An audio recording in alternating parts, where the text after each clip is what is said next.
Hello बच्चों, good morning. आज की तारीख है 10 दिसंबर 2024। आज के करंट अफेयर क्वेश्चन और ललन टॉप प्रश्नों में आप सभी का स्वागत है। बच्चों, आप सभी को पता है कि यह current affair question Kumar Gaurav sir के करंट अफेयर से लिया गया है।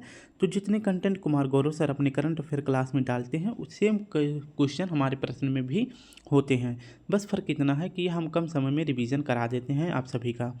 तो जिसमें आज हम देखेंगे 10 दिसंबर के 10 करंट अफेयर क्वेश्चन और हर प्रश्न के नीचे 3 से 4 ललन टॉप क्वेश्चन रहेंगे जो कि कुछ महीने पुराने करंट अफेयर क्वेश्चन या जीके जीएस प्रश्न हो सकते हैं। तो लगभग आप सभी हमारे साथ 20 मिनट तक बने रहेंगे जिसमें हम 50 से 55 क्वेश्चन करने वाले हैं। अगर वीडियो में कोई प्रॉब्लम हो तो हमको ज़रूर बताएं। वीडियो अच्छी लगे तो प्लीज़ लाइक शेयर कमेंट ज़रूर करें। पहला प्रश्न हमारा है, यूनेस्को विरासत पुरस्कार के तहत मेरिट श्रेणी में सम्मानित BJPCI परियोजना का संबंध किससे है? तो यह परियोजना कहाँ कार्यरत है? महाराष्ट्र में। ऑप्शन ए हमारा सही हो जाएगा। यूनेस्को विरासत पुरस्कार यह जो है एशिया प्रशांत क्षेत्र में आने वाले क्षेत्रों को दिया जाता है, जिसमें भारत के 2 विरासत स्थल को यह पुरस्कार दिया गया है, जिसमें तमिलनाडु को दिया गया है और महाराष्ट्र को दिया गया है। ठीक है। अगर बात करते हैं तमिलनाडु के किस परियोजना को दिया गया है, तो तमिलनाडु के थुक्काची परियोजना को दिया गया है, जो अवध महासेश्वर संरक्षण परियोजना यह शुरू किया गया है महादेव मंदिर के पास। ठीक है। तो तुक्काची परियोजना को दिया गया है, तमिलनाडु का है, और दूसरा महाराष्ट्र को दिया गया है जो कि मुंबई में शुरू किया गया है। परियोजना का नाम है BJPCI परियोजना, जो कि प्रश्न में पूछा गया था। BJPCI का फुल फॉर्म क्या होता है? सर बाया रामजी जीजी बाया पारसी चैरिटेबल इंस्टीट्यूट, जो कि गौथिक कला से संबंधित है। ठीक है। तो ये दोनों आपको याद रखना है। यूनेस्को विरासत पुरस्कार किसे दिया गया है? तो तमिलनाडु और महाराष्ट्र को दिया गया है। और पूछे कि गौथिक कला हमारे भारत में कौन लेकर आए थे? तो यह पुर्तगाली लेकर आए थे। कौन लेकर आए थे? तो पुर्तगाली लेकर आए थे। नेक्स्ट बात कर लेते हैं, यूनेस्को का मुख्यालय अगर पूछे कहाँ है, तो यूनेस्को का मुख्यालय पेरिस में है। हमारे अगर पूछे कि यूनेस्को की जो 46वीं बैठक हो रही थी, इसकी बैठक कहाँ पे हुई थी? भारत में हुआ था। और यहीं पर विश्व विरासत सूची में भारत की 43वां विश्व धरोहर स्थल घोषित किया गया था। 43वां विश्व धरोहर कौन सा है? मोइदम है, जो कि असम में है। अगर वैसे पूछे कि भारत में कुल कितनी विश्व धरोहर सूची है, तो 43 है, जिसमें 35 प्राकृतिक है, 7 जो है सांस्कृतिक है, एक मिक्स है जो कि कंचनजंगा है। ठीक है। तो जो मिक्स है वो वाली कौन सी है? कंचनजंगा है। अमूर्त धरोहर अगर पूछे कितने शामिल हैं विश्व विरासत में, तो 15 शामिल है। 15वां कौन सा शामिल है? तो यह गरबा नृत्य शामिल है। और गरबा नृत्य अगर पूछे किस राज्य का है, तो यह गुजरात का। ठीक है। नेक्स्ट अगर बात करते हैं, हाल ही में 7वें राष्ट्रीय पोषण माह में शीर्ष प्रदर्शन करने वाला राज्य कौन सा है? तो महाराष्ट्र है। वहीं पूछे अगर कि राष्ट्रीय पोषण माह किसे घोषित किया गया है, तो सितंबर माह को घोषित किया गया है। हाल में पीएम मोदी ने वैज्ञानिक अनुसंधान को बढ़ावा देने के लिए परम रुद्र सुपर कंप्यूटर कहाँ लॉन्च किया है? तो यह 3 जगहों पे लॉन्च किया गया है, कोलकाता, पुणे, दिल्ली में। दूसरा प्रश्न हमारा है, हाल ही में आरबीआई का 26वां गवर्नर किसे नियुक्त किया गया है? तो 25वें क्रम के गवर्नर कौन थे? शक्तिकांत कांत जी। और 26वें नंबर के कौन बनाए गए हैं? संजय मल्होत्रा जी बनाए गए हैं। ये आपको याद रखना है कि संजय मूर्ति ये वर्तमान में कौन है? CAG हैं। कौन है? CAG हैं। और संजीव खन्ना जी कौन है? तो ये 91वें नंबर के कौन है? हमारे मुख्य न्यायाधीश हैं। ठीक है। तो सुप्रीम कोर्ट के मुख्य न्यायाधीश कौन है? संजीव खन्ना जी हैं। और 26वें गवर्नर कौन बनाए गए हैं? संजय मल्होत्रा जी बनाए गए हैं। आरबीआई की स्थापना अगर पूछे किस आयोग की सिफारिश पर किया जाता है, तो यंग हिल्टन आयोग की सिफारिश पर। इसे शाही आयोग भी कहते हैं। कब किया जाता है? तो 1 अप्रैल 1935 को किया जाता है। इसका हेडक्वार्टर अगर पूछे कहाँ है, तो जब इसकी स्थापना हुई थी 1935 में, तो आरबीआई का मुख्यालय था कोलकाता में। लेकिन 1937 के बाद से इसका मुख्यालय मुंबई में कर दिया गया। आरबीआई के पहले गवर्नर कौन थे? तो ऑसबॉर्न स्मिथ थे। आरबीआई के पहले भारतीय गवर्नर कौन थे? CD देशमुख थे। 25वें नंबर के कौन हैं? तो ये शक्तिकांत दास जी हैं। और 26वें नंबर के ये 11 तारीख को यानी कल ये शपथ लेने वाले हैं। और ये 11वें नंबर के गवर्नर कौन बन जाएंगे? संजय मल्होत्रा जी बन जाएंगे। और इनका कार्यकाल कितने वर्ष के लिए रहेगा? 3 वर्ष के लिए। हाल ही में राष्ट्रीय अंत्योदय दिवस 2024 कब मनाया गया है? 25 सितंबर को। हाल ही में चर्चा में रहा संत तुकाराम महाराज अंतर्राष्ट्रीय हवाई अड्डा कहाँ है? तो यह पुणे महाराष्ट्र में है। हाल ही में multi role stealth guided missile frigate INS Tushil का कमीशन समारोह कहाँ हुआ है? तो INS तुसील का कमीशन समारोह कहाँ से हुआ है? तो यह रूस से हुआ है। ऑप्शन सी हमारा सही हो जाएगा। INS यानी इंडियन नेवल शिप तुसीर, यह जो है 9 दिसंबर 2024 को भारतीय नौसेना में शामिल कर दिया गया है। इसके लिए एक समारोह कहाँ पे हुआ था? तो रूस के कैलिनिनग्रैड में हुआ था। तो कैलिनिनग्रैड रूस में INS तुसील के लिए एक समारोह हुआ था, जिसको 9 दिसंबर 2024 को भारतीय नौसेना में शामिल कर दिया गया था। जो ये रूस में समारोह हुआ था, इसमें रक्षा मंत्री जो हमारे राजनाथ सिंह हैं, इन्हें मुख्य अतिथि बनाया गया था। तुसील का अर्थ क्या होता है? तो रक्षा या कवच इसका अर्थ होता है। और इसकी टैग लाइन क्या है? तो निर्भय, अभेद और बलशील इसकी टैग लाइन है। इसका निर्माण अगर पूछे किसने किया है, तो INS तुसील का निर्माण किया है इंडिया और रूस ने मिलकर। ठीक है। नेक्स्ट प्रश्न की बात करें, हाल ही में मिस यूनिवर्स इंडिया 2024 कौन जीता है? तो यह जीती हैं रिया सिंघा। वहीं पूछे मिस यूनिवर्स कौन बनी है? तो मिस यूनिवर्स अगर पूछे कौन बनी है, तो यह बनी है विक्टोरिया केजर। कौन बनी है? विक्टोरिया केजर बनी है। और ये कहाँ की हैं? ये डेनमार्क की हैं। हाल ही में ऑस्कर 2025 के लिए भारत की आधिकारिक प्रविष्टि के रूप में चुना गया फिल्म कौन सा है? तो यह लापता लेडीज है। चौथा प्रश्न हमारा है, हाल ही में इंदिरा गांधी शांति पुरस्कार 2024 से सम्मानित वेरोनिका मिशेल का संबंध किससे है? तो वेरोनिका मिशेल को 2024 का इंदिरा गांधी शांति पुरस्कार से सम्मानित किया गया है। ये कहाँ की हैं? तो ये चिली की हैं। ऑप्शन डी हमारा सही हो जाएगा। इसकी व्याख्या देखें तो इंदिरा गांधी शांति पुरस्कार 2024 यह किसे दिया गया है? तो वेरोनिका मिशेल को दिया गया है। ये चिली देश की पहली महिला राष्ट्रपति हैं। इनको क्यों दिया गया है? क्योंकि इन्होंने लैंगिक समानता, कमज़ोर आबादी के अधिकार की रक्षा के लिए आवाज़ उठाया था, इसलिए इन्हें इंदिरा गांधी शांति पुरस्कार 2024 से सम्मानित किया गया है। अगर बात करते हैं चिली की राजधानी का क्या नाम है, तो चिली की राजधानी का नाम है सेंटियागो। क्लाउडिया शिनबाम ये कौन है? तो ये पहली महिला राष्ट्रपति हैं कहाँ की? मैक्सिको देश की। अगर पूछे भारत की वर्तमान राष्ट्रपति कौन है, तो द्रौपदी मुर्मू जी हैं। कौन है? तो DM यानी द्रौपदी मुर्मू जी हैं। हाल ही में अंतर्राष्ट्रीय शांति दिवस 2024 कब मनाया गया है? तो 21 सितंबर को मनाया गया है। हाल ही में हंगरी शतरंज ओलंपियाड का 45वां संस्करण किसने जीता है? तो यह भारत ने जीता है। किसने? तो भारत ने जीता है। और किसको हरा दिया है? तो ये आप सभी हमें कमेंट में बताएंगे। ठीक है। नेक्स्ट प्रश्न की बात करते हैं, प्रतिवर्ष अंतर्राष्ट्रीय भ्रष्टाचार विरोधी दिवस कब मनाया गया है? तो यह मनाया गया है 9 दिसंबर को। कब मनाया गया है? तो 9 दिसंबर को मनाया गया है। अंतर्राष्ट्रीय भ्रष्टाचार विरोधी दिवस यानी इंटरनेशनल एंटी करप्शन है। इंटरनेशनल एंटी करप्शन डे अगर पूछे कब मनाया जाता है, तो 9 दिसंबर को मनाया जाता है। 2024 में इसकी थीम रखी गई है भ्रष्टाचार के खिलाफ युवाओं के साथ एकजुट होना, इसकी थीम रखी गई है। जो यह अंतर्राष्ट्रीय भ्रष्टाचार दिवस मनाया जा रहा है, इसका अंत अगर पूछे कब होगा, यानी कि इसका जो है आखिरी समारोह कब आयोजित कहाँ किया जाएगा, तो यह 2025 में आयोजित किया जाएगा। कतर के शहर दोहा में आयोजित किया जाएगा। और इसका नाम होगा COSP11। ठीक है। तो COSP11 अगर पूछे इसका संबंध किससे है, तो यह भ्रष्टाचार विरोधी दिवस से संबंधित है। ठीक है। तो अंत कब होगा इस समारोह का? 2025 कतर दोहा में होगा। वहीं अगर पूछे कि भ्रष्टाचार धारणा सूचकांक में भारत की रैंक क्या है, तो 93 है। 10 दिसंबर को क्या मनाया जाता है, इसके बारे में कल अच्छे से पढ़ेंगे।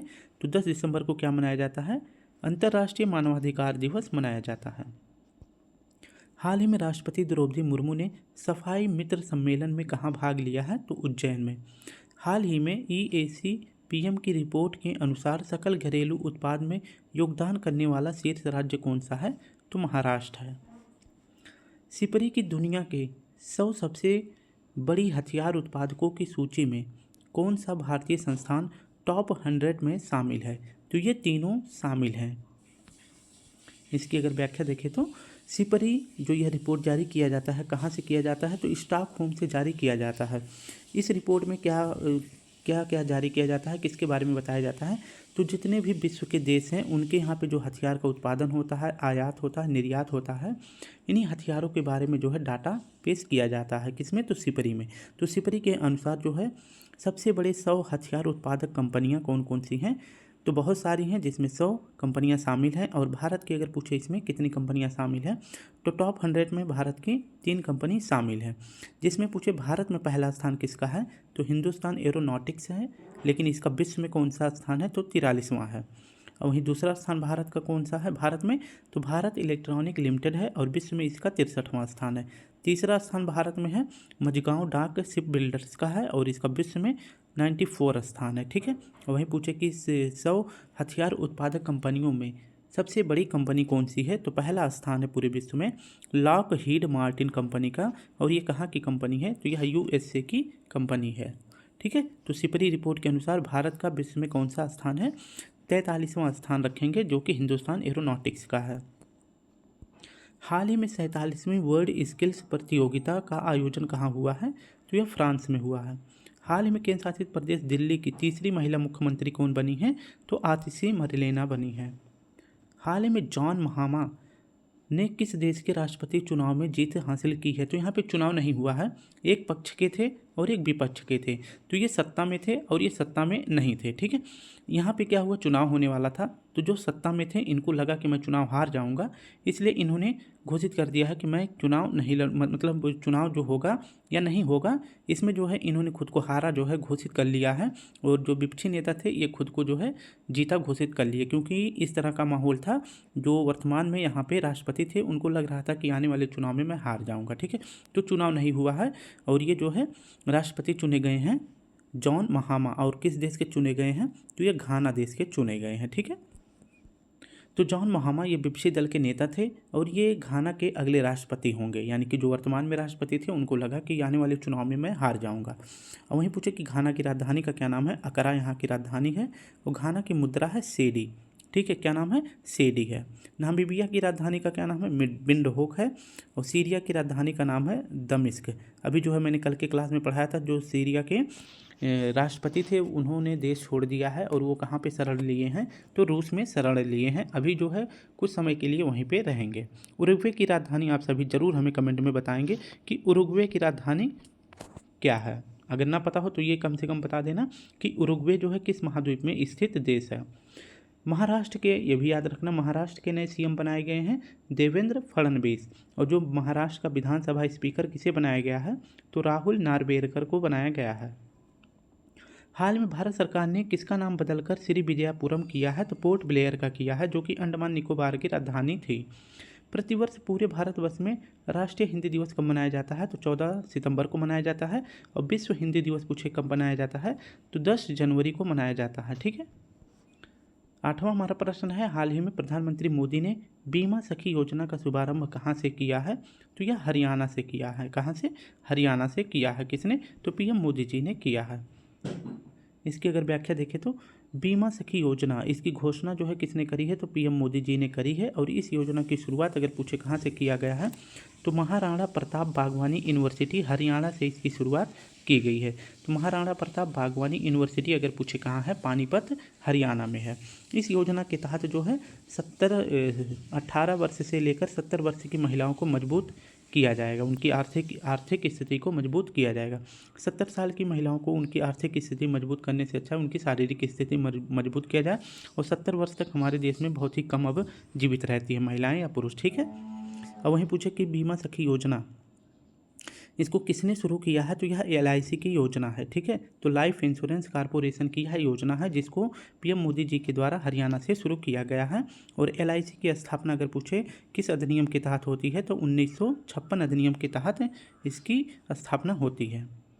हाल में भारत का पहला टील कार्बन अध्ययन कहाँ किया गया है, तो यह केवलादेव राष्ट्रीय उद्यान में किया गया है, जो कि राजस्थान में है। हाल ही में चौथा इंटरकॉन्टिनेंटल फुटबॉल चैंपियनशिप का खिताब किसने जीता है, तो सीरिया ने जीता है। और किसको हरा दिया है, तो सीरिया वर्सेस इंडिया के बीच यह मैच हुआ था और इसमें जो है इंडिया हार जाता है, सीरिया जीत जाता है।